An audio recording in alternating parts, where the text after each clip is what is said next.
नमस्कार विद्यार्थी मित्रांनो, गुरु क्लासेसच्या या युट्यूब चॅनलवर तुमचं स्वागत करतो। आज आपण पाहणार आहोत स्वाध्याय 20.2 त्याच्यातला पहिला प्रश्न पाहूया।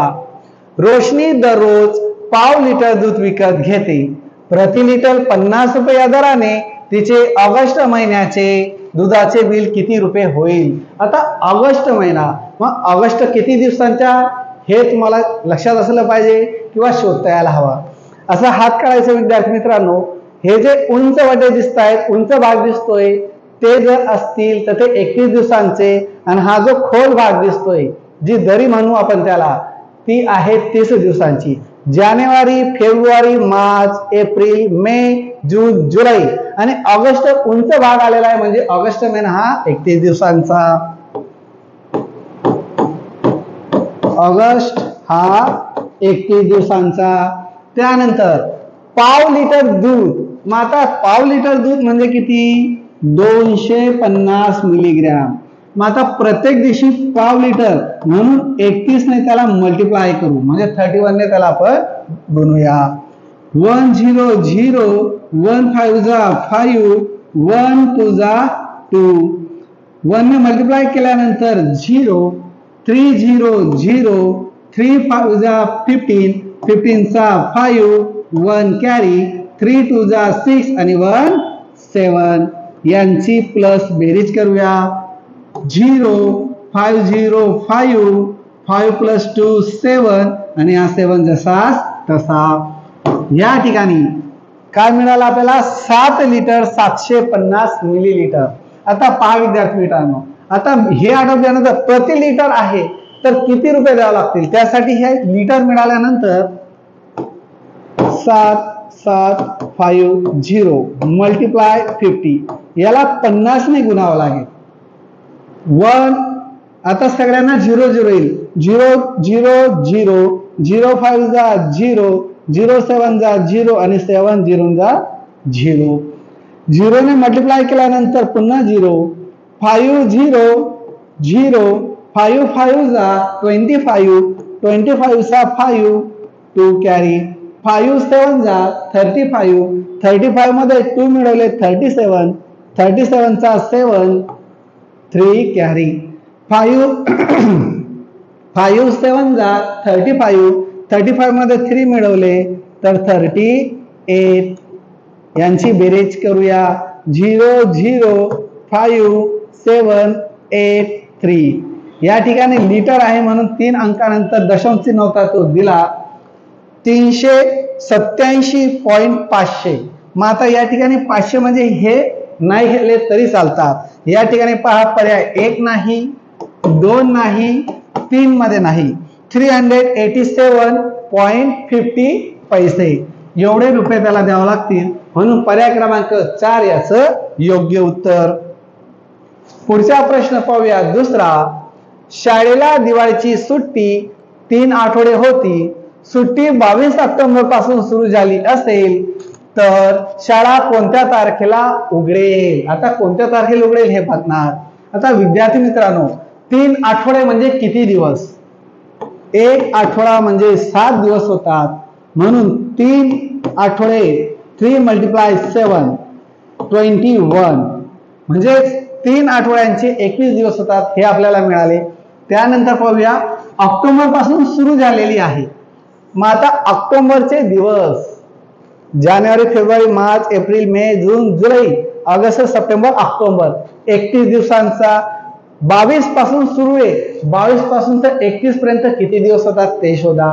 22 23 24 25 26 27 28 29 30 आणि 31, 10 दिवस, म्हणून या 21 मधून जर 10 मायनस केले तर या ठिकाणी उरतात 11 दिवस। आता का, कारण हे ऑक्टोबरचे तर झाले 10 दिवस, मग ते मायनस केले तर पुढे नोव्हेंबर मध्ये किती दिवस, तर उरलेले दिवस आहेत नोव्हेंबर मध्ये 11 तारखेपर्यंत सुट्टी। त्याने काय विचारले, तारखेला उघडेल, म्हणून 11 पर्यंत सुट्टी आहे, पुढची तारीख येते 12, म्हणजे 12 नोव्हेंबरला शाळा उघडेल। पर्याय 1 नाही, पर्याय क्रमांक 2 त्याचं योग्य उत्तर। पुढचा प्रश्न आहे तिसरा। 4 तारखेनंतर 5 दिवसांनी प्रथमेश पुण्याला जाणार आहे, तर तो किती तारखेला निघेल? आता 4 तारखेनंतर 4 पकडायची नाही, 5 दिवसांनी म्हणजे 5 दिवसानंतर. आता 4 तारीख सोडली, मग जाईल कुठून सुट्टी त्याची? 5 पासून. 5, 6, 7, 8 आणि 9 हे 5 दिवस. कारण का 5 दिवसांनी म्हणजे 5 दिवस सोडून तो जाईल कोणत्या तारखेला? 10 तारखेला. म्हणून याचं योग्य पर्याय मिळाला आपल्याला, पर्याय क्रमांक 2. असे प्रश्न खूप सोपे असतात, क्विकली आपल्याला समजून सोडवता यायला हवेत. पुढचा प्रश्न आहे 4था. त्या अगोदर व्हिडिओला सबस्क्राईब करायला विसरू नका. रामभाऊ रोज रात्री 10:30 वाजता पाण्याचा पंप चालू करतात व रात्री 11:15 वाजता बंद करतात. जून महिन्यात 5 ते 12 जून या कालावधीत ते गावाला गेले होते, तर या महिन्यात पंप एकूण किती तास चालला? आता हे शोधण्या अगोदर इथं जून महिना दिलेला आहे, जूनचे दिवस शोधावे लागतील. जानेवारी, फेब्रुवारी, मार्च, एप्रिल, मे, जून. जून खाली आला म्हणजे 30 दिवस. आता पहा या ठिकाणी जूनचे मिळाले आपल्याला 30 दिवस. आता 30 दिवसांपैकी 5 ते 12 जून कालावधी ते गावाला गेले म्हणजे पंप बंद होता. 5, 6, 7, 8, 9, 10, 11, 12. 5 आणि 3 8. 8 दिवस पंप बंद होता म्हणजे मायनस करावं लागेल. या ठिकाणी उरले 22. 22 दिवस त्यांचा पंप चालला. आता तो किती तास चालला ते शोधावं लागेल. या ठिकाणी काय केलंय? रात्री 11:15 आणि 10:30. मग याच्यात 11:15 संख्या मोठी म्हणून ती वरती लिहूया. 11:15 म्हणजे 11:45 आणि 10:30 म्हणजे 10:30. मायनस करूया.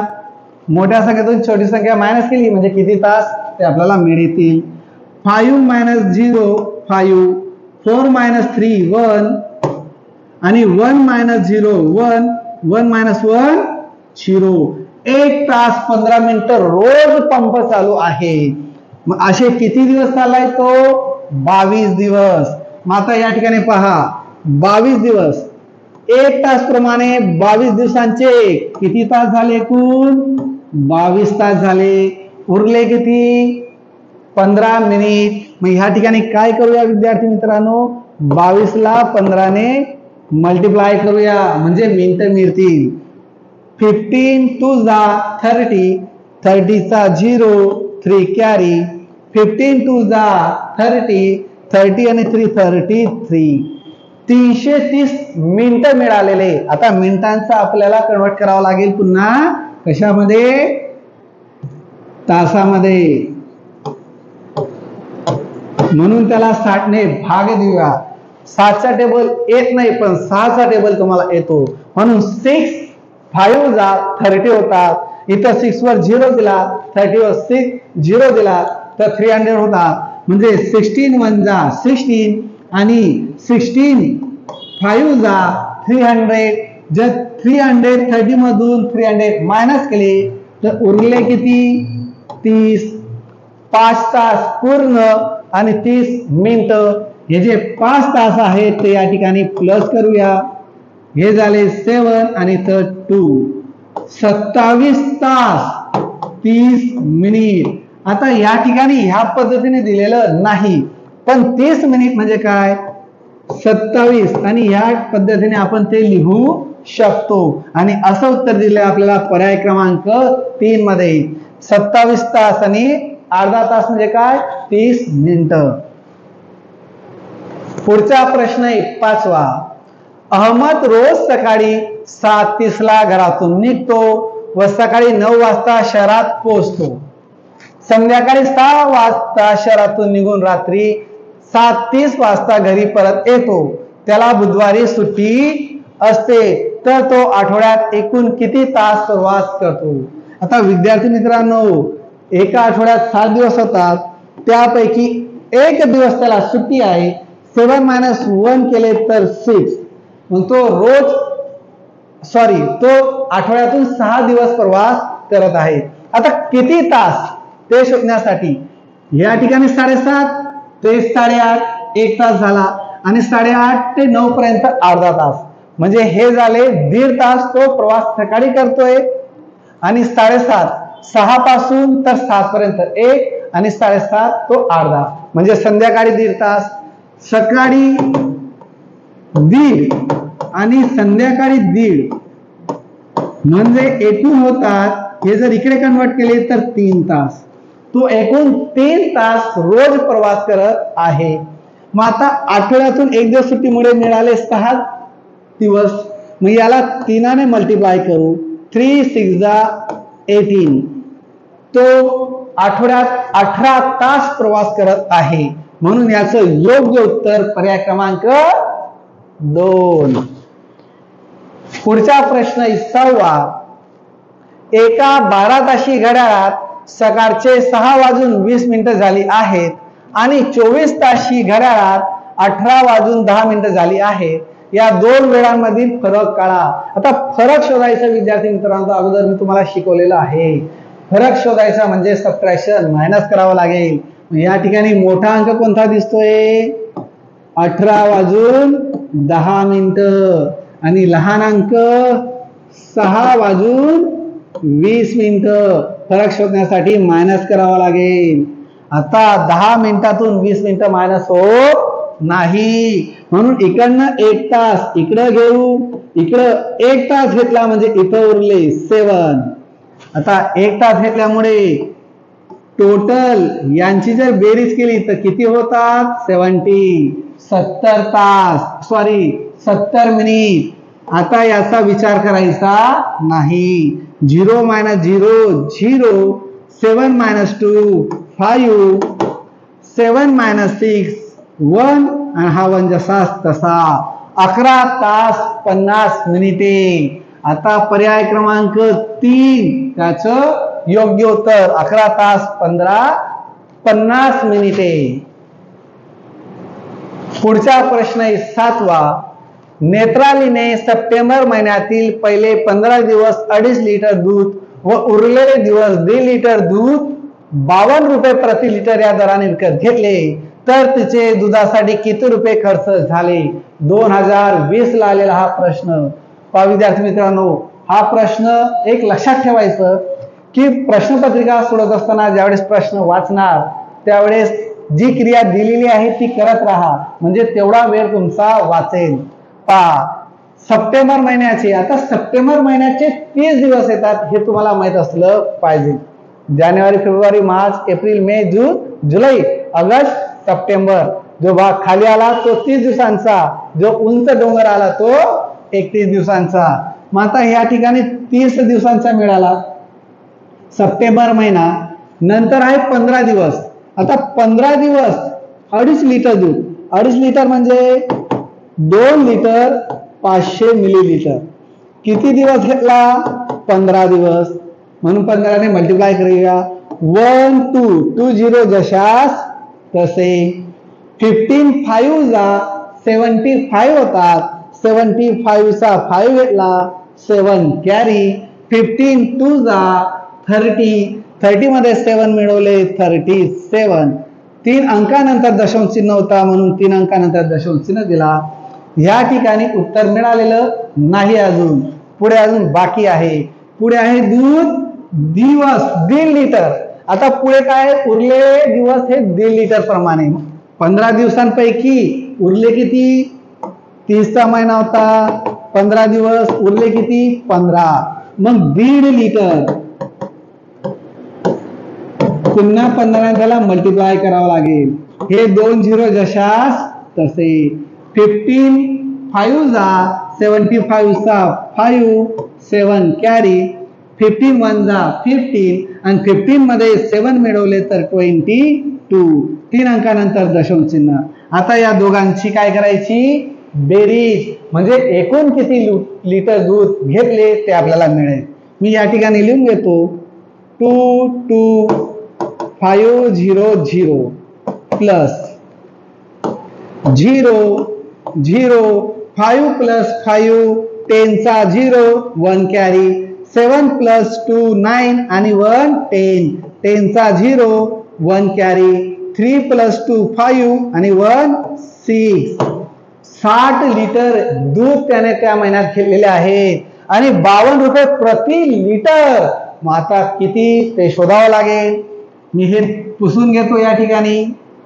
एकूण आहे 60 लिटर 52 रुपये प्रमाणे 200 2 6 12 ही संख्या झाली म्हणून 0 500 5 6 30 यांची बेरीज 0 2 1 3 3120 रुपये.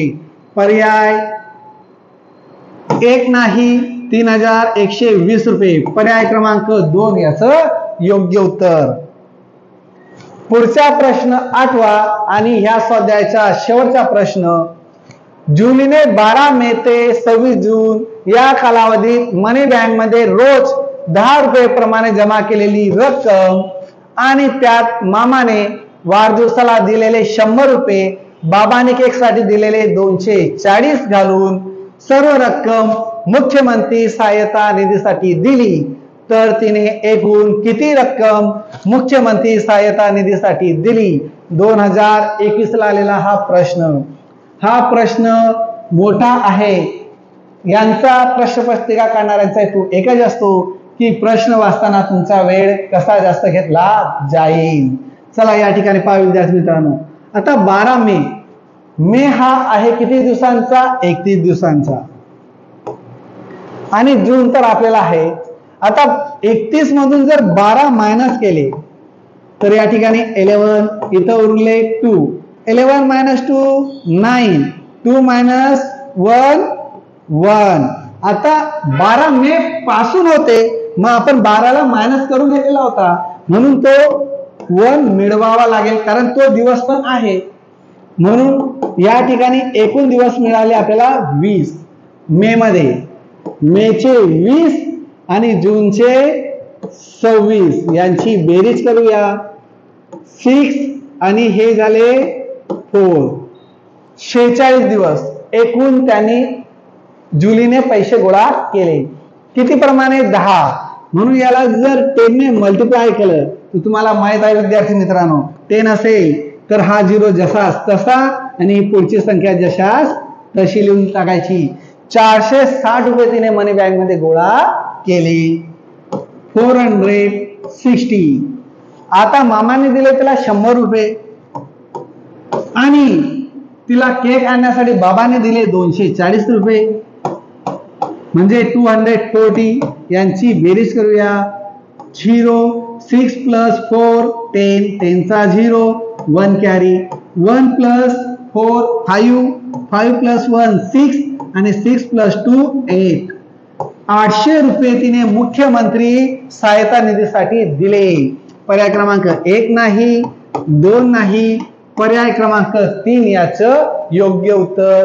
धन्यवाद विद्यार्थी मित्रांनो. भेटूया उद्याच्या दिवशी पुढच्या व्हिडिओमध्ये. पण जाता जाता व्हिडिओला सबस्क्राईब करा. बाय.